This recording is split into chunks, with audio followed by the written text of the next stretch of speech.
Bienvenue à l'épisode numéro 3 du balado Au cœur des musiciens.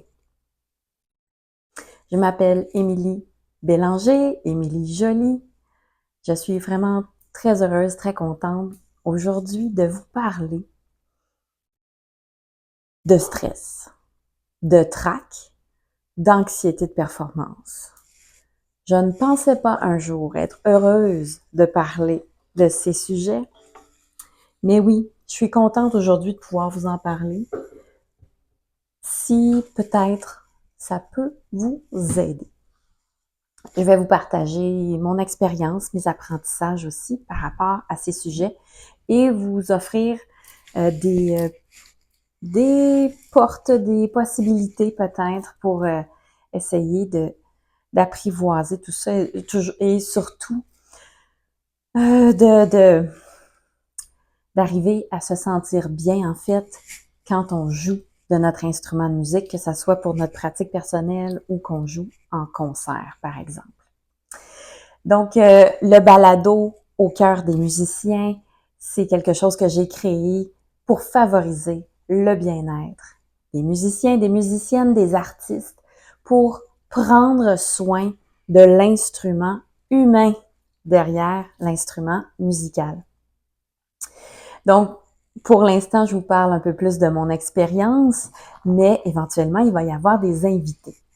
Donc, moi, ça fait plus de 30 ans que je joue du violon, mais après plusieurs années de jeu, en entrant à l'université, en fait, j'ai dû arrêter de jouer complètement. J'avais des douleurs généralisées. Ça s'est transformé en fibromyalgie. J'ai eu cette maladie pendant 23 ans. Avec ça aussi de grands défis psychologiques, en fait, notamment par rapport à l'anxiété de performance, perfectionnisme. Et puis, comme je ne pouvais plus jouer, j'ai fait beaucoup de recherches pour pouvoir recommencer à jouer malgré mes douleurs. Et donc, j'ai fait, c'est ça, beaucoup de recherches sur différents aspects, donc autant des pratiques plus de conscience corporelle que des pratiques plus psychologiques, mentales, émotionnelles aussi. J'ai étudié en pédagogie beaucoup également, et puis j'ai été enseignante de musique pendant plus de 20 ans. Donc, je suis pédagogue, conférencière, musicienne, violoniste. Je suis aussi célébrante pour des mariages, des funérailles, des baptêmes. Et je suis donc thérapeute holistique pour musiciens et artistes aussi. C'est-à-dire que je prends vraiment la globalité de la personne pour lui permettre de vivre une belle relation avec soi-même, avec son instrument, avec sa passion, et puis de comprendre et traverser les blocages, les souffrances qu'on peut vivre, soit avec des événements particuliers ou même au quotidien, euh, avec notre passion. Donc, on va commencer. J'ai juste besoin d'une petite gorgée d'eau. Et oui, pourquoi ce sujet? Pourquoi ce sujet? Pourquoi pas, hein? Et je pense que c'est un sujet vraiment essentiel dont il faut parler, dont on parle de plus en plus, je pense, dans l'enseignement de la musique aussi auprès des jeunes élèves, des interprètes. Mais si je recule de quelques années, quand moi j'étais jeune étudiante, on n'abordait pas ce sujet. C'était comme, c'est ça la vie, ma grande. Faut jouer en concert, t'es capable. Let's go, t'es capable.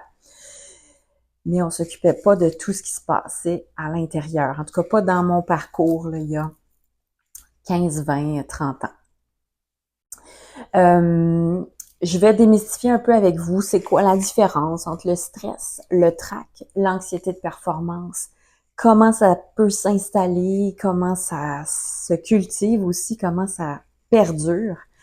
Je vais vous amener des pistes d'exploration, donc pour voir comment peut-être vous aider vous-même à améliorer vos sensations quand vous jouez en concert. Mais bien sûr, Ben, je dirais que si on sent qu'on souffre d'anxiété de performance, ça serait important d'être bien accompagné, de se trouver quelqu'un qui peut nous outiller là-dedans, qui peut nous accompagner, nous soutenir, euh, parce que c'est souvent quelque chose qui prend le dessus, qui devient plus fort que nous, qui peut même nous amener à arrêter de jouer. Parce que pourquoi se torturer autant? Hein? Souvent, c'est ça, ça va nous amener des sensations, des émotions tellement difficiles, lourdes, qu'à un moment donné, on se dit, ben là, pourquoi? Là? Pourquoi je m'imposerais ça, là, jour après jour, ou à chaque fois que tel événement ou tel type de concert arrive, je sais plus quoi faire, je perds tellement tous mes moyens, je dors plus, ou bon, on peut faire toute une liste là, de symptômes qui pourraient arriver. Bien sûr, moi, je suis pas psychologue. J'ai ma formation comme coach en PNL, en programmation neurolinguistique, aussi, je suis guide de méditation. Mais, donc, je vais vous parler humblement de mon expérience aussi auprès de mes élèves ou de collègues professeurs ou musiciens. Mais bien sûr, ce n'est pas la vérité totale. C'est une partie de la vérité. Et puis, bien sûr, ben, vous avez votre propre expérience. Et d'ailleurs, sentez-vous libre de m'écrire en commentaire ou m'écrire en privé. Si vous avez quelque chose, là, peut-être ça va résonner avec ce que je dis, mais peut-être que il y a d'autres choses dont que j'ai pas expérimenté moi-même, puis que vous aimeriez un peu parler de votre expérience. Donc, vous pouvez m'écrire aussi tout simplement. J'ai aussi, pour ceux qui seraient intéressés à en savoir davantage ou à l'explorer davantage, en fait, j'ai une courte formation de 2 heures vraiment sur le thème. Donc là, je vais pas parler pendant 2 heures ici à l'épisode, mais j'ai une formation qui s'appelle Apprivoiser et dépasser le trac et l'anxiété de performance quand on joue de son instrument de musique. C'est une formation qui peut être autant pour les musiciens plus avancés, les enseignants de musique, les élèves, les parents aussi. Donc, je peux adapter selon le contexte. Contactez-moi si vous avez envie de recevoir cette formation. La différence entre le stress, le trac et l'anxiété de performance. Donc là, je ne vais pas lire des définitions, mais quand même qu'on voit un peu la différence. Donc, le stress va se vivre plus dans le moment présent avec vraiment quelque chose qui arrive pour vrai. C'est sûr que le cerveau ne fera pas la différence si quelque chose arrive pour vrai ou si on l'imagine. Donc, le corps va quand même réagir. Mais disons que là, on parle d'un stress, un agent stresseur, OK? Donc, ça se passe plus dans l'instant présent. Mais par exemple, ça pourrait être si vous vous mettez de la pression, déjà en pratiquant, par exemple, c'est quand même un stress. Un stress, donc, le corps, le cerveau va réagir, va produire, par exemple, plus ou moins de telle hormone, les muscles vont plus ou moins se contracter, se rigidifier, par exemple, la mémoire peut être affectée, la concentration, donc ça va affecter notre performance, notre pratique.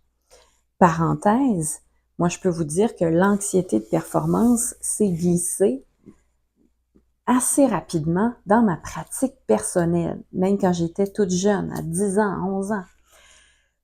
Pour, je dirais, 2 raisons principales, ou 3. Il y a une raison qui était ma personnalité. Donc, j'étais quelqu'un de perfectionniste. Deuxième raison, ben, j'avais un idéal. Hein, l'image sonore, là, la sonorité du violon, à quel point ça peut être beau, mais moi, je voulais ça tout de suite. Puis moi, quand je jouais au début, et vous savez comment ça peut être long au violon avant d'avoir ce beau son et cette habileté, cette dextérité. Donc, j'étais... en fait, j'avais peur. J'avais peur de m'entendre. Et quand on pratique seul, ben on s'entend. Donc, j'avais tellement peur d'entendre mon résultat inadéquat que je pratiquais pas ou très peu. Et c'était un cercle vicieux, donc j'avançais pas beaucoup et donc je me sentais inadéquate quand j'arrivais à mon cours à chaque semaine et donc Voilà, ça, l'effet d'entraînement. Mais aussi, c'est que, justement, je m'imposais un stress, c'est-à-dire que je m'imposais d'obtenir un résultat pour chaque pratique parce que j'ai rapidement compris, quand j'ai commencé le violon à 10 ans, que j'étais vieille. J'étais vieille pour commencer le violon. Et par exemple, quand je faisais mes examens de fin d'année à 13, 14, 15 ans, je me faisais dire « Ah, t'es juste à ce niveau-là. » Même si j'avançais, là. Mais comparé à l'enfant qui a commencé à 3, 4 ans et qui pratique tous les jours, parce que moi, je pratiquais pas beaucoup. J'avais des aptitudes musicales, mais j'avais beaucoup de freins pour les développer.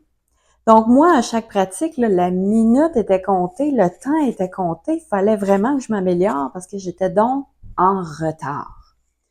Donc, j'ai appris rapidement, j'ai enseigné à mon corps à être sous un stress constant par rapport à mon violon. Et c'est pour ça qu'après un certain nombre d'années, ça pétait, ça éclatait. Mon corps n'en pouvait plus. OK? Donc, le stress, on le dit d'ailleurs, le stress est un des facteurs, sinon le facteur qui affecte le plus la santé mentale, psychologique, physique, pour toutes sortes de maladies, là, de conditions. Le trac, le trac, ça va être justement spécifique à une performance de musique, d'acteur. Mais le trac, moi, je le vois vraiment positivement. Donc, c'est notre corps qui, dans un contexte particulier, va avoir une réponse, une réaction, mais d'amplification. OK? Donc, notre oui va devenir plus affiné que d'habitude. Peut-être notre vision, notre concentration va être différente. Même notre corps réagit différemment. Et souvent, en tout cas, personnellement, il y a un afflux d'énergie là, pour répondre à cette situation-là exceptionnelle. Là. Je dis, c'est pas tous les soirs, mais ça dépend des artistes, là. Mais où on joue devant 50, 100, 200, 500 personnes, par exemple. Donc, le trac, donc c'est ça, moi je le vois comme une énergie, mais il faut apprendre à jouer avec. Hein? Donc, par exemple, moi je sais que quand je joue, depuis quelque temps, là, depuis que ça va bien, et que je joue et que j'aime jouer en public et que j'ai envie de jouer en public, mais quand même, le trac est là. Et je commence à jouer, souvent ça va bien, là. Je commence à jouer, mais après environ une minute et demie, oh, là, je vois que, OK, des fois, mon cœur va tellement fort que j'entends presque plus ma musique, ou que, whoop, il y a une raideur, ou il y a une énergie, mais si j'essaie de la contrôler, là, ça va faire déraper. Donc, c'est OK. Je fais appel à ma souplesse pour que cette énergie-là puisse être canalisée. Puis après, pas très longtemps, là, une minute ou deux, une minute, là, tout se rebalance, se met en équilibre, en harmonie, puis je me ressens là, comme dans mon contexte plus normal quand je pratique, mais je retrouve mes repères. C'est ça que je veux dire. Je retrouve mes repères. Mais donc, le trac, c'est souvent ce qui va nous déstabiliser. Les premières fois qu'on joue en concert, on est comme, voyons, qu'est-ce que c'est ça? Qu'est-ce qui se passe? Ça va nous faire des erreurs, par exemple. Faire des erreurs qu'on fait pas d'habitude ou on est juste tellement déstabilisé. Et c'est là que ça peut amener aussi une mauvaise expérience, une mauvaise performance, mais là qui va s'ancrer et qui va créer une peur pour des prochaines performances. L'anxiété de performance, comment je la comprends, mais c'est ça, c'est que ça se bâtit vraiment avant.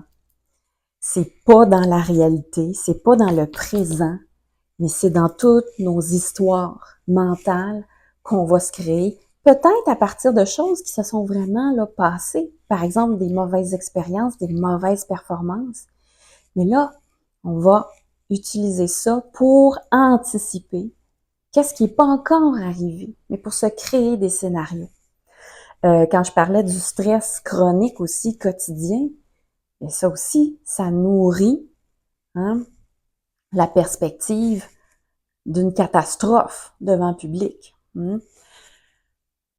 Alors, c'est ce que je vois, moi, pour l'anxiété de performance. Et souvent, c'est un cercle vicieux parce que ça nous coupe de nos ressources internes, de nos moyens. Et donc, ça nous amène un peu la preuve qu'on n'est pas assez bon, qu'on n'est pas capable, qu'on s'est pas préparé assez, etc. Et donc, ça nourrit le cercle vicieux. Je vais faire pas une performance, mais une parenthèse pour parler aussi de l'anxiété de performance. Donc, moi, je vous ai dit que c'était dans ma pratique, mais c'était aussi dans mes cours. Peu importe la prof ou le prof que j'avais là, ça allait pas bien, là, dans moi, là, quand je devais jouer mes pièces, puis j'étais donc convaincue, justement, que j'avais pas pratiqué assez. Puis même à l'université, quand je faisais tout ce que je pouvais, là, malgré mes douleurs et tout ça, mais c'est ça, j'avais des gros blocages, des grosses croyances là, que j'étais pas à la hauteur, j'étais donc en retard, je serais jamais assez. Donc, vos élèves, par exemple, même si vous êtes super bon prof, puis vous les encouragez, puis vous mettez de la ouate, puis tout, ça se peut que vos élèves se mettent énormément de pression et vivent de l'anxiété de performance dans leurs cours parce que pour eux, c'est comme une performance. Ils doivent prouver quelque chose aussi. Ils doivent démontrer quelque chose. Et à l'inverse, pas à l'inverse, mais également, comme enseignant, comme professeur, ça peut être très insidieux et on peut se mettre de la pression et vivre de l'anxiété de performance en tant que professeur. Par exemple, on veut que les parents de nos élèves soient contents. On veut que nos élèves soient contents de leurs professeurs. Des fois, on a des choses à jouer que notre élève pratique, mais faut pas qu'on se trompe, là, nous, là, parce que nous, on est le professeur, par exemple. On a des collègues, on peut se comparer à nos collègues, avoir peur de pas être aussi bon qu'eux, par exemple, ou que nos élèves performent pas aussi bien que les leurs. Donc, c'est très insidieux. L'anxiété de performance, j'ai une mauvaise nouvelle pour vous, ça peut se présenter partout où on a des attentes, où on a des exigences et où on ne prend pas le temps de s'arrêter pour observer, est-ce que j'ai des exigences? Est-ce qu'elles sont réalistes? Ce que je me demande, est-ce que c'est réaliste? Est-ce que c'est réalisable pour moi à ce moment-ci? Par exemple, OK? Je regarde mes notes parce que je pourrais vous parler pendant des heures. Donc, c'est sûr que, on va se dire, l'anxiété de performance, bien sûr, c'est comment on perçoit une prochaine performance, que ce soit une pratique, un cours, un concert, par exemple. De voir, OK, est-ce qu'on s'est bien préparé? Est-ce qu'on s'est assez préparé? Est-ce qu'on a préparé autant le contenu que la façon de le présenter? Par exemple, en concert, on peut pratiquer les variables, c'est-à-dire changer de pièce, changer d'acoustique quand on se prépare pour un concert. S'assurer, moi, au moins 2 semaines avant mes récitals, je pratiquais en talons hauts, parce que je suis jamais en talons hauts, mais là, au concert, oui, fait qu'il faut que mon corps s'habitue, puis mon corps s'ajuste, puis quelques jours avant, je pratiquais avec ma robe aussi, le tissu, le mouvement, tout ça. Donc, on peut préparer le contenu et le contenant. Mais c'est beaucoup plus profond que ça, l'anxiété de performance. Il faut prendre le temps et être accompagné aux besoins selon notre niveau des effets de l'anxiété de performance, comment ça nous affecte. C'est d'aller voir à l'intérieur de soi nos croyances, nos croyances conscientes et inconscientes. Donc, des fois, il faut creuser là, sur nous-mêmes et même, je dirais encore plus sur nous-mêmes que sur nos talents et nos capacités. Je vous donne un exemple, quelques exemples. Si, à l'intérieur de soi, j'ai la croyance que je serai jamais à la hauteur, que je serai jamais assez, si j'ai la croyance que je ne vaux rien, j'ai aucune valeur, si j'ai la croyance que l'extérieur, les gens, le monde est une menace, c'est dangereux. OK? C'est juste des exemples de croyances. Si j'ai la croyance que peu importe ce que je fais, par exemple, je vais être rejetée. OK? Quand même que je me préparerais tous les jours, toute la journée, il y a quelque chose à l'intérieur qui va être dissonant. Il va y avoir un conflit intérieur, un conflit interne, qui va venir saboter de quelconque façon ma ou mes performances ou mon chemin d'apprentissage, d'amélioration de musicien. Je ne pourrais pas être disponible à tout le beau qui pourrait arriver, parce que même s'il y a plein de choses belles qui arrivent, si j'ai la croyance, par exemple, que je vaux rien, je vais pas pouvoir les recevoir. Je vais pas pouvoir me nourrir de ce beau-là qui arrive, des applaudissements, ou moi, si je suis juste dans ma tête de mon Dieu, j'ai encore manqué la 3e mesure, puis rendu à tel point, comment ça se fait que j'ai pas fait mon forté comme d'habitude, puis mon changement de position, mais mon Dieu, c'était tellement terrible. Ça, c'est les hamsters, hein? Les voix dans la tête qui gobent, qui aspirent toute notre énergie, notre attention. Puis on reçoit pas les applaudissements, ou peut-être qu'on se dit, mais c'est parce qu'ils applaudissent, mais c'est parce qu'ils connaissent rien, ils savent pas, là. Mais donc, on se bloque du beau qui pourrait nous nourrir et nous ramener dans un cercle virtueux, au lieu de s'enfoncer de plus en plus dans notre cercle vicieux. OK? Donc, d'aller visiter nos croyances. Aussi, et ça vient avec le temps, de se connaître, d'apprendre à se connaître. C'est sûr que moi, comme ado, comme jeune adulte, est-ce que je me connaissais? Très peu. Mais, donc, quand on se connaît plus, on va mieux choisir nos contextes d'apprentissage, nos contextes de performance aussi.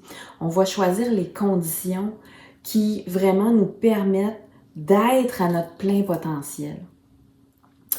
Je vous donne un exemple, par exemple, justement, moi je me connaissais pas vraiment, jeune adulte, j'aimais la musique, je voulais apprendre la musique, mais je voulais me développer comme musicienne, mais c'est certain que je me suis inscrite à l'université, au cégep, à l'université, en musique. Mais en fait, avec le recul, que maintenant je me connais davantage, je réalise que c'était vraiment pas le meilleur contexte pour moi à ce moment-là. Ça respectait pas du tout, en fait, mon vrai niveau où j'étais, mon rythme d'apprentissage, puis aussi ma façon d'apprendre, puis ma personnalité. Par exemple, là, moi, je suis quelqu'un, là, je dois faire beaucoup de choses différentes en même temps. Vous pouvez le voir sur mon site.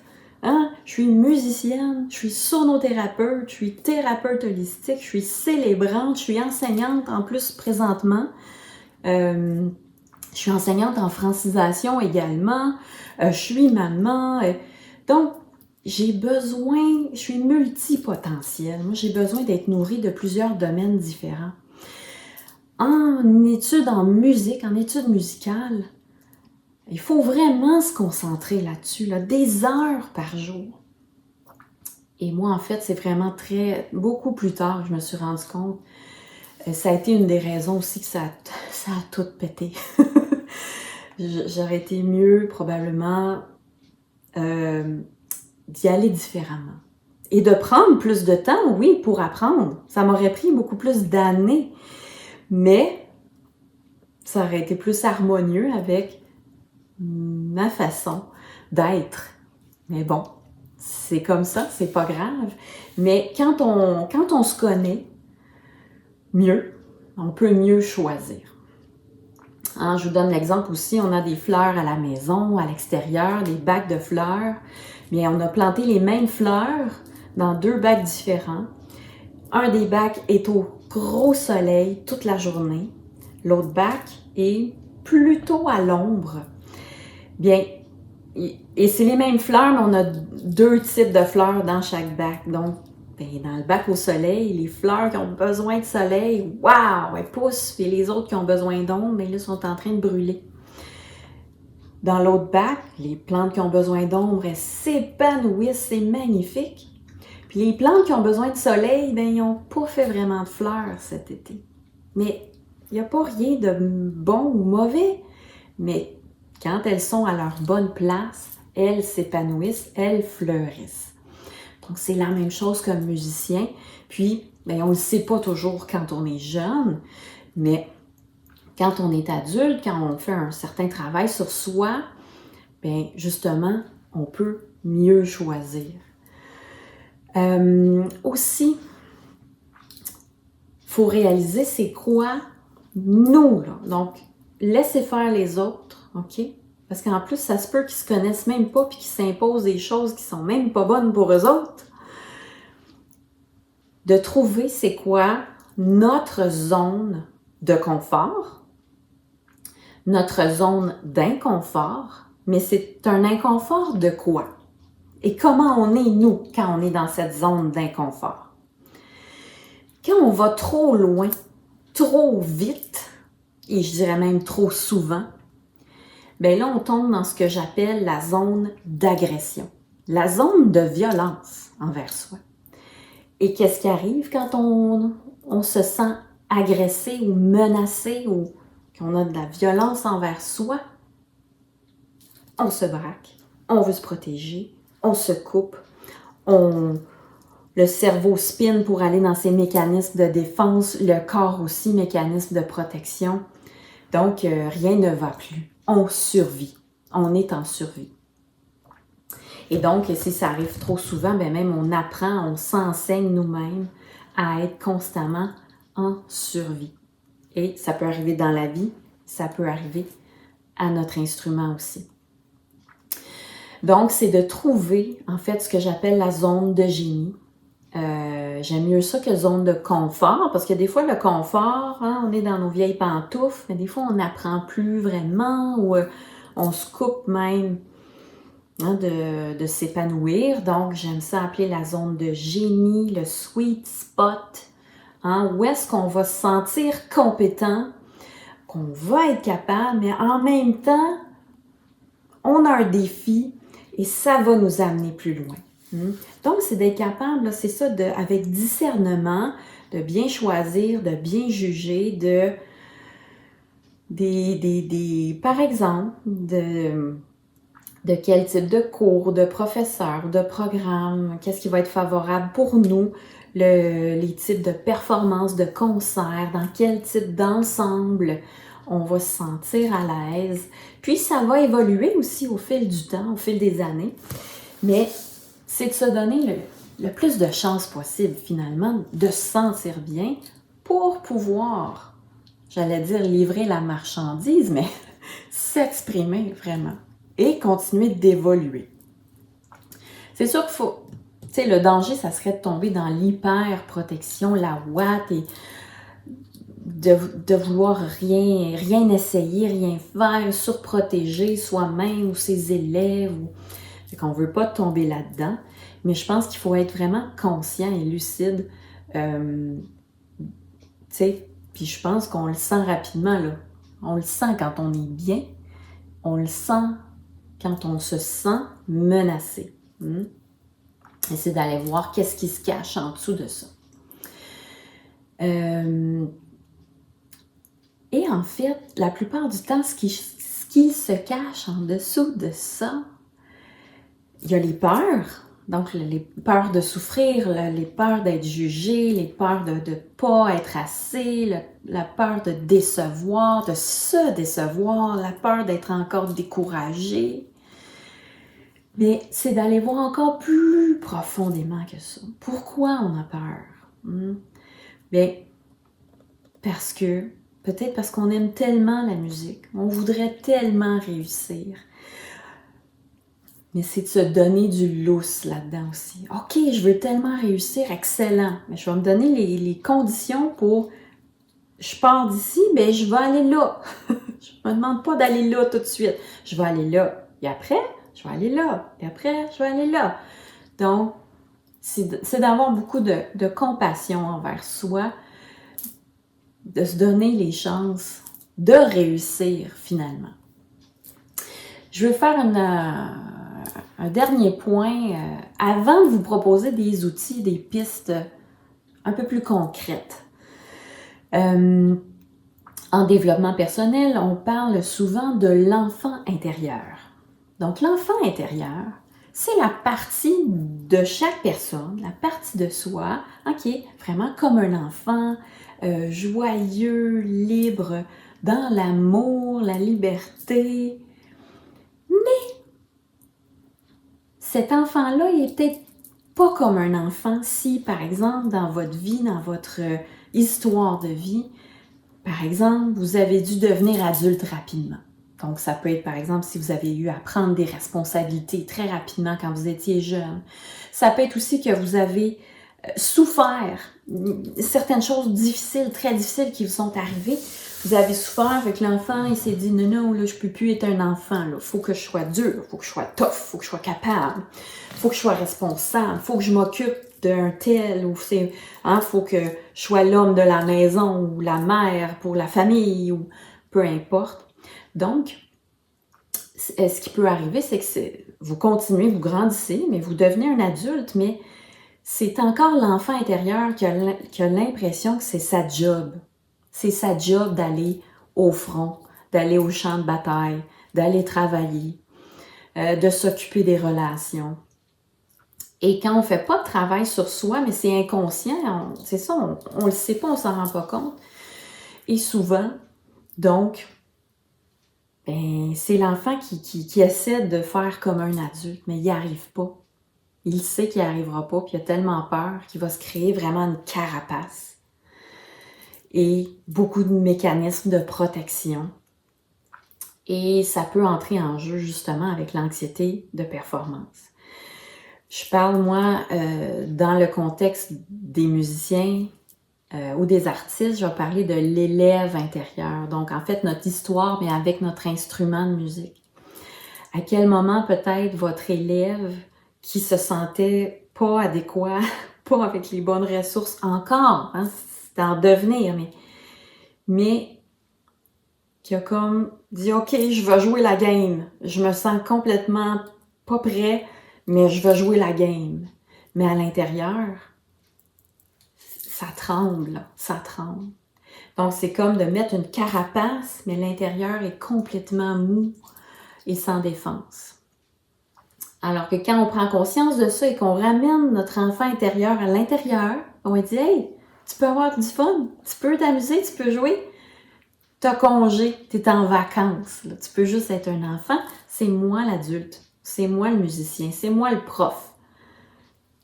J'ai développé mes ressources là, depuis tout ce temps-là que j'ai étudié, où j'ai grandi, puis j'ai développé, c'est ça, mes capacités, mon intelligence, mon empathie, mes relations, tout ça. Donc, quand on remet tout le monde à sa bonne place aussi, on se sent plus sécure. On se sent plus en sécurité.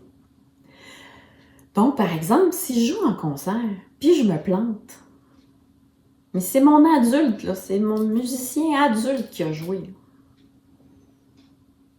Je sais bien que je vais pas mourir. Puis je sais bien que je le sens. Je le sens que il peut rien m'arriver vraiment de mauvais, là. Il y a des gens qui vont peut-être dire que j'ai mal joué. Mais ça arrive. C'est normal. On n'est pas des machines. OK? Donc, ça peut être un exemple d'exercice qu'on peut faire en thérapie, de vraiment prendre le temps, d'aller visiter. d'aller rencontrer l'enfant intérieur, l'élève intérieur et de remettre vraiment tout à sa place. Parce que sinon, mais c'est ça aussi, ça peut être une raison de l'anxiété, c'est que un enfant ou un élève qu'on va mettre en contexte habituellement avec des exigences d'adultes, bien, il se met en mode protection, en mode survie. OK? Mais c'est juste un exemple. Donc, ça ne veut pas dire que c'est ce qui se passe dans votre cas. C'est juste, je vous propose, je vous parle de certaines pistes qui peuvent expliquer l'anxiété de performance. Là, je vais vous amener des pistes, des options, des outils, pour aller un peu plus loin et voir si on peut apprivoiser et désamorcer cette anxiété. J'avais parlé du trac au début aussi. Donc, pour le trac, je dirais vraiment que c'est de se pratiquer en contexte de performance et d'observer qu'est-ce qui se passe. Parce qu'au fil du temps, vous allez probablement découvrir votre schéma. C'est qu'est-ce qui se passe pour vous. Puis, OK, comment arriver à gérer ça? Juste le temps que la vague passe. Puis après ça, ça va. Vous serez pas, je pense pas que vous allez être en trac pendant 2 heures. Je pense pas. Je pense que là, sinon, on est dans un autre registre. Là. Si c'est la folie, la panique à l'intérieur pendant tout le concert, pendant 2 heures, là, c'est autre chose que du trac. Donc, pour les outils, les pistes, d'abord, je vais vous dire attention. Attention. Parce que chaque outil a sa limite. Si je vous donne l'exemple, moi, des exercices physiques que je faisais pour me permettre de rejouer, bien, ils avaient une certaine limite aussi parce que j'avais des souffrances plus profondes que ce qui s'exprimait dans mon corps. Donc, ça aidait pour une partie de mes malaises, mais à ce moment-là, ça allait jusqu'où ça pouvait aller. Puis avec les années, j'ai continué de faire du travail sur moi-même, des explorations, des thérapies, plein de choses. Donc, ce que je vais vous proposer, mais il n'y a rien de magique là-dedans, dans le sens que ça peut vous aider, et ça peut vous aider pour une certaine partie. Je vous donne un autre exemple, à un moment où j'étais aussi très anxieuse avant d'aller enseigner, même si j'étais très compétente comme enseignante, je pense, d'après les commentaires de mes élèves, de mes superviseurs de stage, de mes profs à l'université. Mais c'est ça. Moi, justement, dans ce contexte-là, c'était ma petite fille intérieure là, qui allait enseigner, qui pensait qu'elle devait être à la hauteur, là, puis qu'elle devait donc prouver là, tout, et puis s'occuper de tout et savoir tout. OK? Mais je lisais des affirmations positives là, tout le long dans l'autobus en m'en allant enseigner. Donc, je pouvais être 30 minutes, 45 minutes là, à mon Dieu, je me disais des affirmations positives, je suis belle, je suis bonne, je suis capable, mais des choses plus complexes que ça, là, mais ça avait ses limites. Parce que j'avais des choses plus profondes à aller régler. Mais ça m'aidait quand même temporairement. Mais c'était un peu un plaster. T'sais. J'avais une plaie ouverte, mais là, je mettais plein de petits plasters. Ça t'a fait pour un certain temps, mais après ça, c'était toujours à recommencer. Donc, l'ingrédient primordial pour dépasser, traverser l'anxiété de performance, d'après moi, mon humble avis, c'est l'amour de soi. Et ça, j'aimerais donc vous le donner comme ça. Mais je pense pas que ça va traverser l'écran. L'amour de soi. L'amour de soi. Être toujours là pour soi. S'accepter, peu importe ce qu'on fait comme erreur. Être là, être son meilleur ami pour se donner les bonnes conditions, pour se trouver qu'on mérite les bonnes conditions, pour apprendre et performer. Donc, vous voyez là où je veux en venir. Donc, l'amour de soi. Et ça, ben, souvent, c'est bon d'être accompagné. C'est le voyage. J'allais dire c'est le travail, mais c'est le voyage, c'est le chemin d'une vie aussi.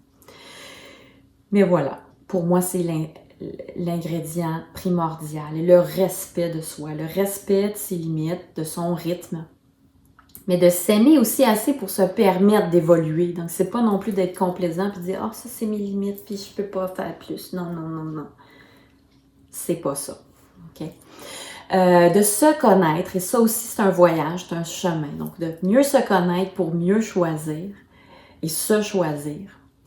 Bien sûr, donc, divers exercices de respiration, de méditation, de conscience corporelle, des exercices corporels, mais qui vont s'intégrer vraiment dans une routine au quotidien et avec l'intention de prendre soin de soi, de se donner les bonnes conditions, de se faire du bien, de s'offrir un contexte pour réussir et évoluer. Je regarde mes notes. Ah oui! Et on va terminer avec quelques petites suggestions aussi que ça fera peut-être pas des miracles, mais ça peut être intéressant à essayer. Donc, de prendre un scénario catastrophe, OK? Mais de le pousser là, jusqu'à temps que ça soit tellement épouvantable que c'en est ridicule, là, qu'on peut même en rire. Tu sais, que par exemple, c'est pas juste « Ah, j'oublie, j'ai un blanc de mémoire, je m'arrête de jouer, j'ai tout oublié. » OK? Mais si on continue, puis on rend ça encore pire, OK? Mettons que j'arrête de jouer, puis là, il y a un silence mortel dans la salle. Puis là, mon oncle Roger qui décide de lâcher un de ses rottes là, de l'enfer, là, puis tout le monde entend, puis là, tout le monde se met à rire. Puis là, il y a un tremblement de terre tout d'un coup, puis là, la salle, le spectacle, là, elle s'effondre là, sur tout le monde, puis, OK, vous voyez, genre, on pousse, et aussi, ça nous sort de nous, là. C'est même plus nous parce qu'on s'est trompé, ou on a oublié quelque chose, ou on rend ça, là, vraiment, là, over the top, là. OK? Puis après ça, de faire comme, OK, mettons que tout ça arrive, là. Puis après, ça peut peut-être dédramatiser. Okay? Mais peut-être que vous êtes dans un état où non, c'est pas possible là, d'imaginer ça. OK? Mais c'est juste une proposition.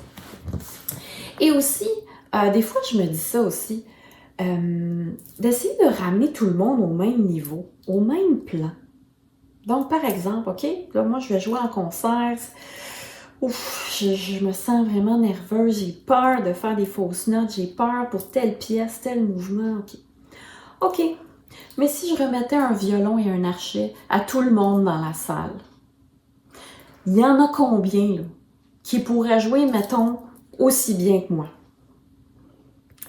Pas beaucoup. Il y en a combien qui pourraient jouer mieux que moi? Peut-être, oui, il y en aurait peut-être quelques-uns, OK. Mais quand même, là, si on relativise, là, je suis peut-être quand même pas pire. Hein, c'est pour relativiser.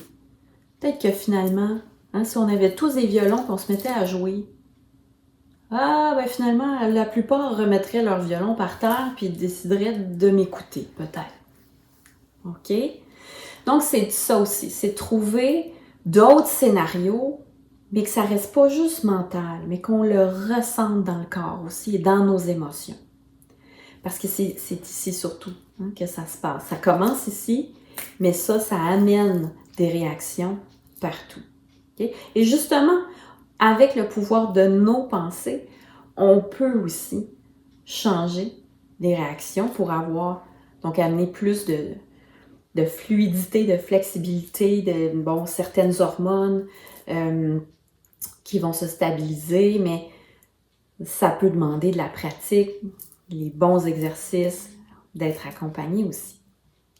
Je sais que je le dis souvent, c'est bon d'être accompagné, puis c'est pas parce que je me cherche des clients, mais c'est parce que moi, en fait, dans mon cheminement, j'ai été accompagnée par différentes personnes pour différents aspects, donc soit plus physique, plus mental, plus psychologique, mais j'ai fait énormément de lectures aussi, de recherche personnelle aussi. Je me suis formée aussi dans différents domaines, autres que la musique et l'enseignement.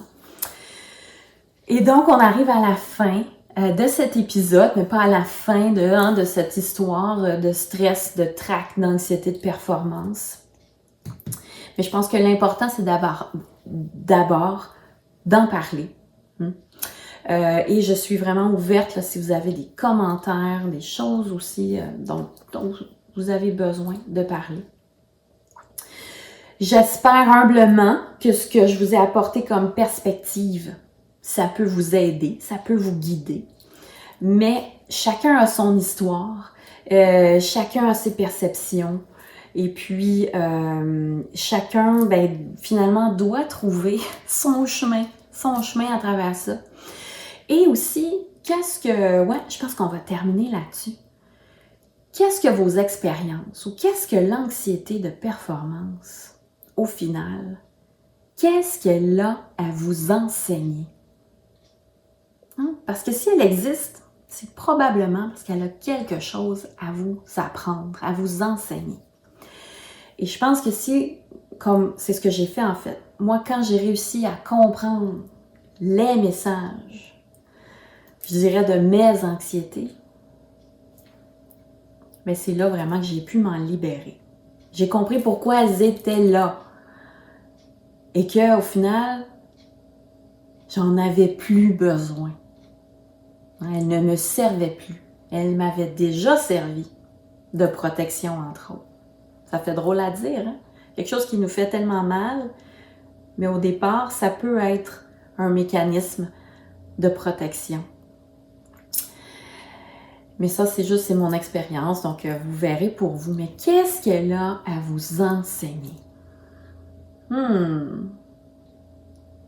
Êtes-vous prêt à l'écouter? Ou vous voulez juste vous en débarrasser le plus vite possible? Mais c'est peut-être pour ça qu'elle revient. Parce qu'elle a quelque chose à vous enseigner. Donc sur ce, je vous remercie énormément de votre attention, de votre écoute. Je suis désolée pour tous les petits aléas techniques. C'est un balado à la bonne franquette avec les moyens du bord. Mais l'important, c'est le message. Et c'est que vous preniez du temps pour vous. Et ça, c'est vraiment important.